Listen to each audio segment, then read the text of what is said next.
move on. We've got another question. This one's from Marie Austin. Hello, Marie. Hi.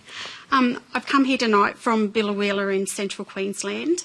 As you would be aware, on the 5th of March at dawn, Mr Dutton's border force removed our friends Priya and Nardis and their 2 Australian-born daughters from their home. They have been since held in a Melbourne detention centre for what is now 84 days. Our town love this little family and we want them. We want them to come home. I personally have travelled, along with other people from Biloela, the 1,800 kilometres to Melbourne to visit and support this family in whatever way we can. There has been the questions asked of Mr Dutton to exercise his discretionary powers to allow these people to stay, and a petition with 100,000 signatures has also been presented calling for their return to Biloela. I guess our question tonight is, what more could we do to ensure that Priya, Nardis, Kopika and Thanika return home to Biloela? Jim, I'll start with you. It's a tough one. Minister Dutton seems to have made a decision. He seems entrenched in his decision so far. Do you think he should reconsider? Well, I don't know the full details of the case. I've heard discussion of it through the media. I guess and they sound like a lovely family, and God bless you for looking after them, because the migrants that come to our country and particularly move into small country towns are worth their weight in gold.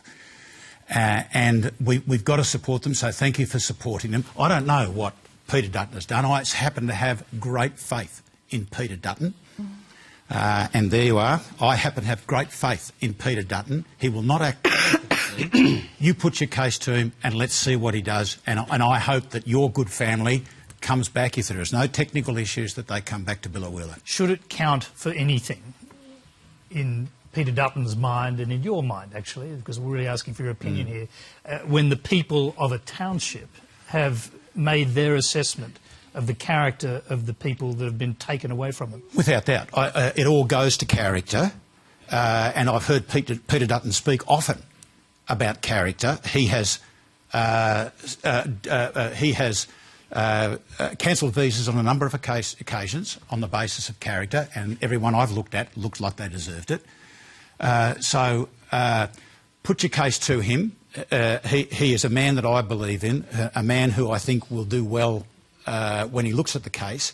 I don't know the details of the case. I'm just going to go back, Jim, I'll go back to our question, because she surely does know more about the case. And can you tell us, is the town sort of united on this, on the assessment of the character of this family?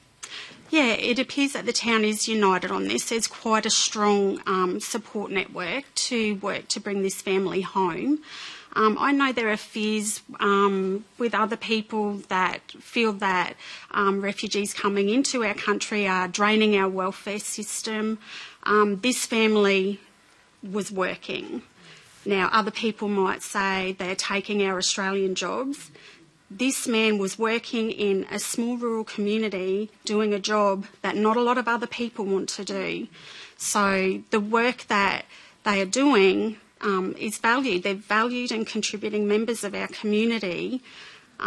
We have presented the case to Mr Dutton, and so we're not really getting a response. But Jim, how about this, Jim? Would you be prepared to talk to these guys? And perhaps if you are convinced, you could put the case to Peter Dutton, because clearly you've got some connections there. I'm not yet... absolutely. I'm not yet convinced, because I don't know. There must be some technical reason as to why these good people were taken away. I'd be very interested in that. I'm very happy to do that. Very happy to do that. We can arrange that. Marie, technical reason?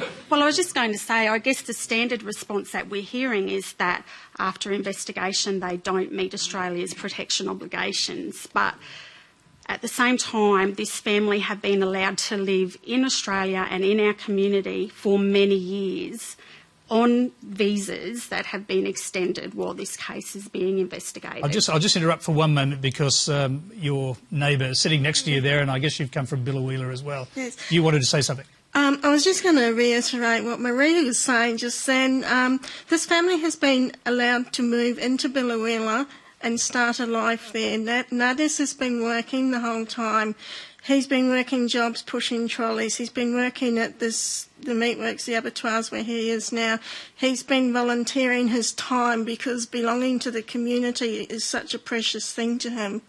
They've got 2 Australian-born children. Mr. Dutton does say that they don't meet the criteria.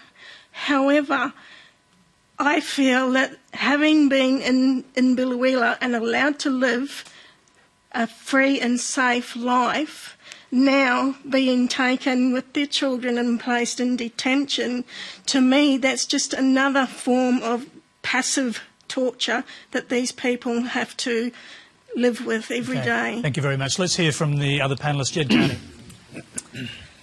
It is difficult to... I don't want to muck up anything in their case because I know it's very important to you, so I'm going to try not to sort of mention anything specifically. I don't know really how these things work, but it is wonderful to see a whole community come behind this issue, and it gives faith to a lot of us that there's a lot of warmth and acceptance in Australia when often we hear, as you said before, we hear the opposite. And so it's really wonderful, and congratulations. And I think it seems to me that you're doing everything that you can. You've travelled all the way down here. You've come on Q&A. That's pretty scary. And sat in the front row, and you've confronted Mr. Molan, Senator Molan over here. Oh, they haven't confronted me. Well, you know. They've politely Senator Molan has actually agreed to listen to them. Which I was going to say, which is great. And so I think you're doing okay there. Tim, what do you think?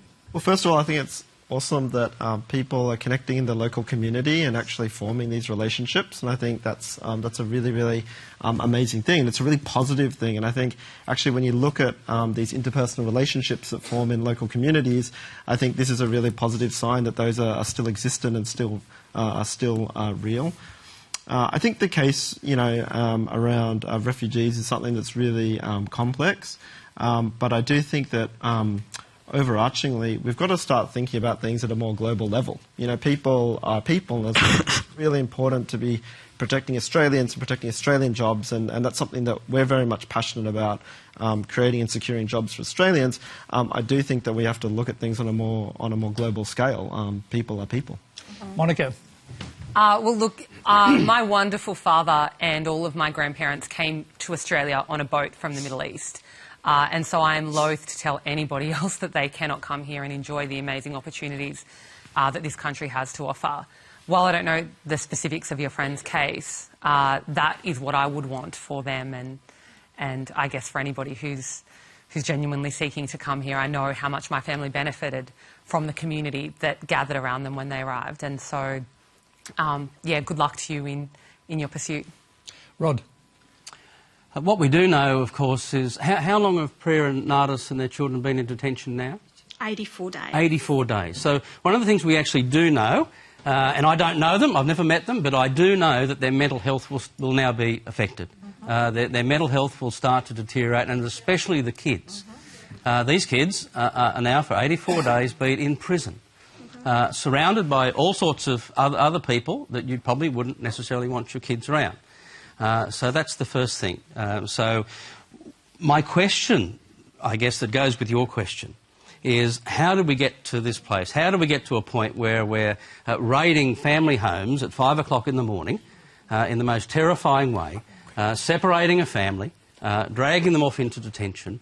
There is no reason that anyone seems to be aware of that this can't be processed in the community.